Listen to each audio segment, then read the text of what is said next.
Bem-vindos mais uma vez ao estudo do princípio divino aqui no canal Palavra da Verdade. Hoje vamos estudar as questões importantes relacionadas ao período de crescimento e o desenvolvimento do universo. Vamos começar por um assunto que constantemente permeia a mente das pessoas que buscam um entendimento conciliado entre a verdade religiosa e a explicação científica. Nós vamos comparar o processo da criação do universo descrito na Bíblia com o processo de formação do universo explicado pela ciência. Será que são contraditórios ou eles são complementares? Quando lemos a Bíblia sobre a criação do universo, vemos a seguinte sequência. No primeiro dia, Deus criou a luz, depois Deus fez a separação das águas, depois, no terceiro dia, o mar, terras e plantas, no quarto dia surgiu o sol, a lua e os planetas. Depois, no quinto dia, Deus criou os animais marítimos e animais alados. E no sexto dia, criou os animais terrestres e o ser humano. E no sétimo dia, a Bíblia diz que Deus descansou.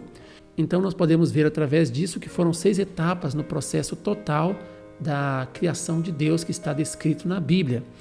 Cientificamente, fala-se também sobre 6 eras. A era azoica, depois a era arqueozoica, era proterozoica, a era paleozoica, a era mesozoica e a era cenozoica. Interessante que o que a ciência moderna descobriu possui certa coincidência com o que está descrito na Bíblia, que foi revelado há milhares de anos atrás. Isso nos mostra claramente que o que está escrito na Bíblia, então, é de fato uma revelação de Deus. Como foi analisado na palestra completa do princípio da criação, os dias que a Bíblia se refere são, na verdade, 6 períodos de tempo e não apenas dias literais de 24 horas. Lembrando que na Bíblia está escrito em 2 Pedro 3,8 que para Deus 1000 anos pode ser como um dia e que um dia pode ser como 1000 anos. Então, agora que sabemos que o processo da criação levou um período de tempo, vamos conhecer sobre o período de crescimento da criação. Toda criação precisa um período de tempo para aperfeiçoar.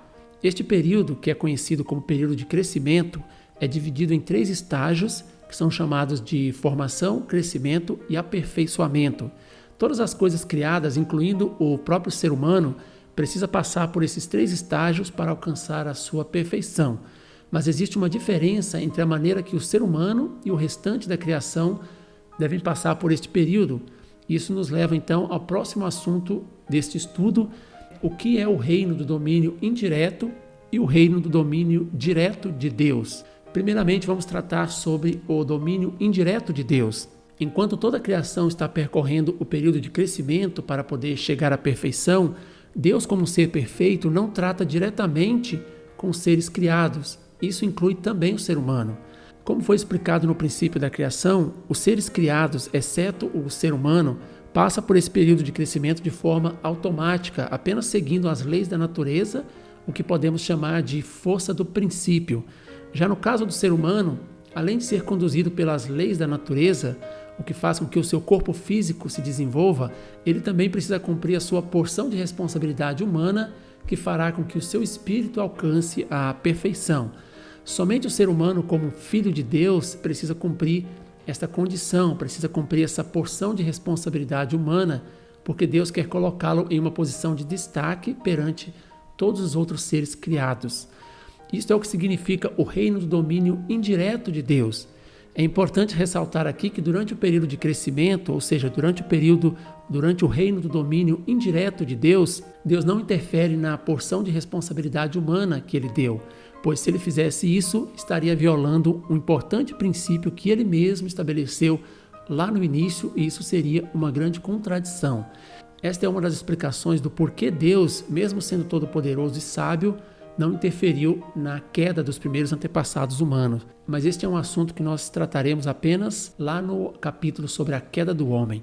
Agora, o que significa o reino do domínio direto de Deus?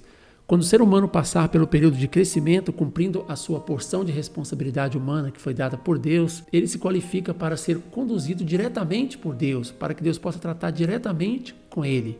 E ao mesmo tempo, ele adquire o direito de dominar toda a criação diretamente. Isso é possível apenas quando o ser humano alcançar a perfeição. Então, por isso, em outras palavras, o reino do domínio direto de Deus é conhecido também como o reino da perfeição. Estes foram os pontos importantes dentro da seção 5 do princípio da criação. Muito obrigado por nos acompanhar. Se você gostou do conteúdo, deixe um like e compartilhe os vídeos do canal Palavra da Verdade para que eles possam alcançar mais e mais pessoas. Muito obrigado, que Deus lhe abençoe.